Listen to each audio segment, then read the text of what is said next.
You're missing out on big time scholarship offers if you aren't picking up the phone and calling college coaches. And most high school football players know they need to do it because it leads to far more offers, but very few do because they just don't know what to say. So in this video, I'm gonna share with you a step-by-step system, including the phone script for calling coaches that you can literally copy and paste, as well as our win framework to help your son sell himself humbly, effectively, and confidently. Now, if you don't know who I am, my name is Richie Contartesi. I'm the founder of Next Play, and I specialize in transforming driven varsity football players into confident businessmen, where 83% of our athletes earn college football scholarships and 42% go Division I. And I make these videos because I understand the struggle firsthand. At just 5'7" and 150 pounds, I secured a D1 football scholarship in the SEC at Ole Miss, and now I want to share my journey and the lessons I learned with you so you can live your dream as well. All right, so let's jump right into it. The first step is to commit to actually making the phone calls, right? Building connections and relationships with college coaches is so critical in the recruiting process.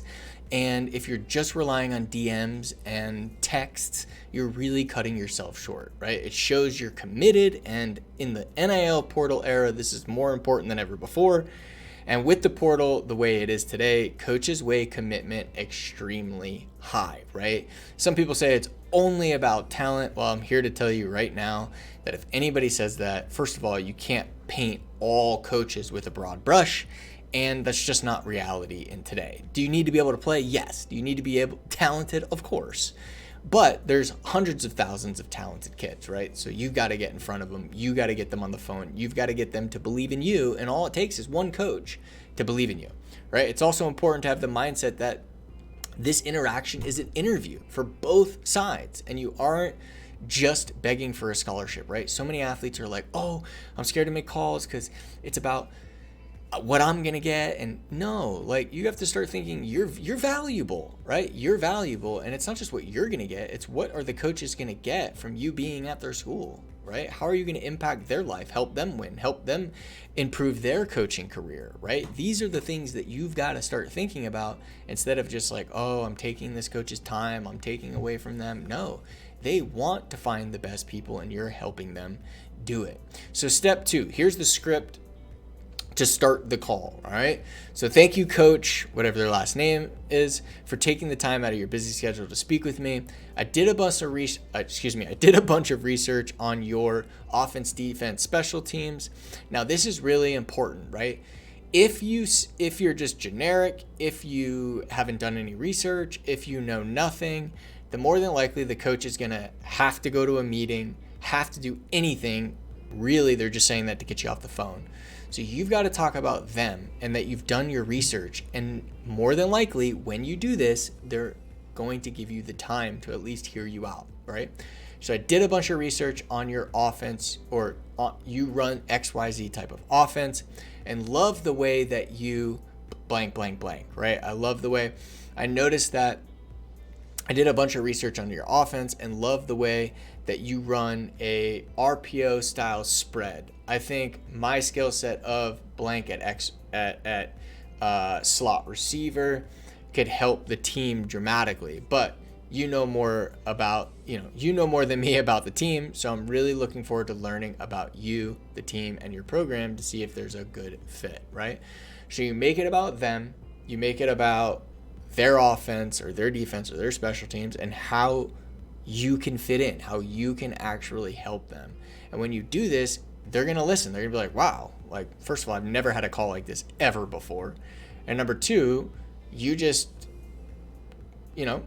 got me thinking, like, could you help me, right?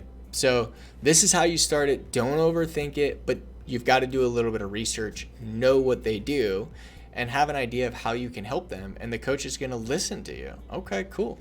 Step 3. Take control with a leading question, right? So what a lot of people will do is a lot of athletes will let the coaches drive the entire conversation. And what they're going to do is drive you off the phone, right?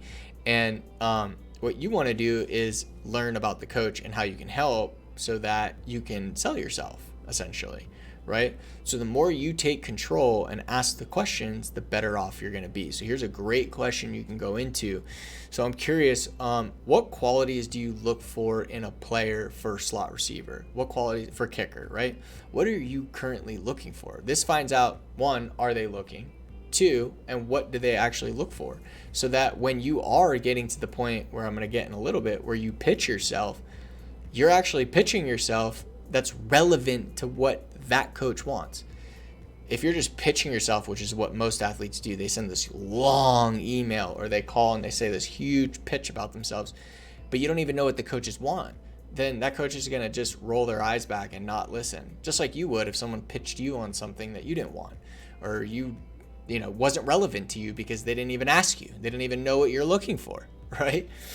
So step 3, take control with a great leading question. Now, Richie, what about the rest of the call? Now, I am going to share with you a list of questions at the very end of this video, but here's what you can use in any interaction with any coach that you're speaking to at any time to be able to keep the conversation going, make it conversational.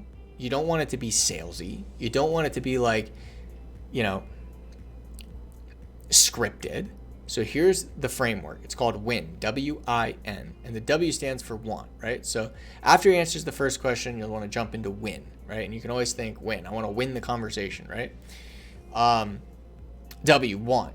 Understand the coach's goals. So what are your primary goals for the team this season? What qualities do you look for in a player? What are you, and again, it just depends on what they said, right? But your question is, you're trying to figure out what do they want, right? Like what do you want in a specific player? What are your goals for your position group? What are your goals for the team for the season, right? Depending on who you're speaking to. Once you know what that coach wants and what they're looking for, then you can go to I, which is the issue, right? You want to identify the coach's challenges, the team challenges, right? So this would be like, what do you see as the biggest challenge for the team right now? What do you see as the biggest challenge for your position group right now, right? What areas do you feel you need the most improvement, right? You're just trying to figure out what's the challenge, what's the problem, where are they falling short, right? And then N, you're going to move to the next play. And the next play is determine the next steps, right? If the coach wants something and they don't have it, right? And every coach wants to get to the next level, or they wouldn't be, as far up in their career. They're always trying to improve and get better. And the I is they're always having a challenge, right? There's no way that anybody's just perfect. Even Nick Saban, in the height of his thing, had challenges that he wanted to solve every offseason, every single year, right? So the next play is, if you're being honest with them and yourself, are you the right fit to help them solve their problem? So what does the recruitment process look like from this point forward, right? You're trying to find out, is there an opportunity to visit the campus and perhaps meet some of the team members? So you may say something like, Coach, I know you want this and your biggest challenge is this. I feel I could really provide a lot of value to you. One of your questions here might be, would it be okay if I sent you my game film so you could see for yourself? And then some of these other questions, what does the recruitment process look like from here? Is there an opportunity to visit? You're just trying to figure out where they are. Now, with these two questions, I'm assuming they've watched your video, but if they haven't, you would lead with, would it be okay if I sent you my video? I think it could be a great fit, right? Now, on the visit, when you're specifically when you're speaking to a coach at this point, they've probably already seen your video. And so you want to ask them like, okay, cool. Yes, for a visit, is it official or unofficial? And then right then and there, try to schedule it, right? It might be a game day visit, but try to schedule it right then and there. The most important thing you can do on any interaction is set the next interaction so that you don't have to worry about getting ghosted by the coach. If you leave it off like, well, I'll wait to hear back from you then you have a high probability of getting ghosted, right? So schedule it right now, and then keep the conversation flowing with follow-up questions, right? Like as the question go, like don't also be like, oh, I asked this question, so now I have to ask this question.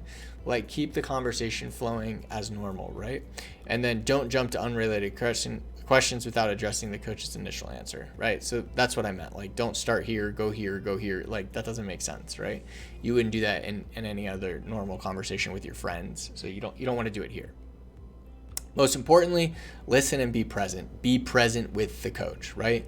And that's why I love this win formula, because it's not like ask this question, ask this question. It's like in your mind, you're finding out what they want and you're asking questions and follow-up questions to find out what they want.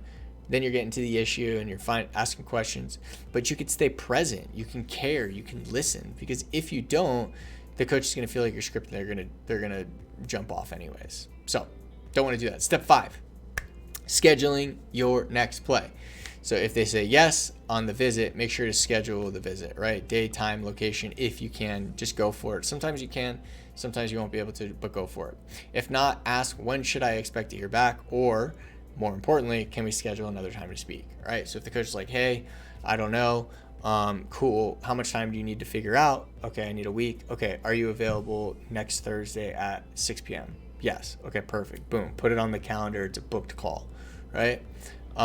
Don't let the coach fluff you. They're really good at that, right? Like that, all this and that. It's like, hey, so can we schedule time? You're busy, I'm busy, and I don't want to miss each other, okay? And then set up follow tasks and never give up until they give you a definitive answer, right? Follow up, right? Follow up until they say yes or no. If they say no, it's great. You can move on, right? Yes or no. No, you move on, right? Most athletes don't ask these tough questions, don't follow up because they don't want to hear no, because they're worried about the fear of rejection. And I hear you. I know exactly what you're feeling, and I went through it hard with a lot of rejection. So I know what you're feeling, but at the end of the day, you want to know so you can move on and spend time on coaches that are highly interested in you. Okay. Step 6, role play. Practice this conversation with mentors, your parents, or a certified next play coach. Obviously, we're next play. So practice with people who specialize in recruiting and or sales, right? Like really try to find people who have a lot of sales experience or are heavily in college football recruiting at the college level, not the high school level, at the college level, right? Because they're the ones that really truly know what's going on. They know exactly what coaches want to hear. And if you role play with people that, you know, they might give you advice that's not great advice, and then it doesn't work, right? So I love football coaches. I would just, you know, they're great football coaches, right? So, you know, unless they've been at the college level recruiting or have been through it, then, you know, I would just be careful. Again, they're really good football coaches, so just be careful. Trainers, people who don't have real sales and football recruiting experience. If you have people that have both, that's who you want to be role playing with. Now, they may give you the wrong feedback, and more than likely, if they do give you the wrong feedback, excuse me, you'll come off as salesy, which coaches don't like. Like, it's just, it comes off salesy. It's not good, and that's not going to be good for you. And also, don't just hop on a coach without practice. Like, don't not practice, right? You wouldn't, just as you don't play a football game without practicing, the same goes for marketing and sales, which is what this is, right? You're marketing yourself, you're getting on the phone with coaches, and then you're selling yourself, right? Essentially. So what's your next play? So under this video, I'm going to put a full list of questions to ask, and also very importantly, to be prepared to answer that they'll ask you. So I'll put a link below there. And also, if you're the type of parent who doesn't have time to waste and just wants your son to do it right the first time, to save yourself $100,000 to $200,000, that we have something special for you. We're holding a live 2-day in-person workshop covering all aspects of the business of college football. During this workshop, we'll work with your son over 2 days to teach him exactly what to say and role play with him live and on how and when to say it, right? Everything, boom, one spot, role play. My team and I, we're also going to have Lane Kiffin and Butch Davis and the greatest inspiration, my biggest inspiration when I was playing college football at Ole Miss, and that's Rudy. So he'll be speaking there as well. This way, your son can not only market himself, but also confidently communicate and build relationships with college coaches that lead to offers, right? This is one simple framework of a lot of frameworks we're going to be teaching at this event. This is an exclusive event for only 100 families. We're only going to fit 100 families in this ballroom. MVP tickets are sold out. I believe the VIP ones are really close, like 1 or 2 left. So if you're interested, make sure to go and reserve your seat. There'll be an application to make sure your son qualifies. So you're going to want to make sure to fill that application, and we'll let you know, because obviously we have to keep the room tight to the right people. So visit nextplayevent.com. I'll leave a link in the description below. I look forward to seeing you there.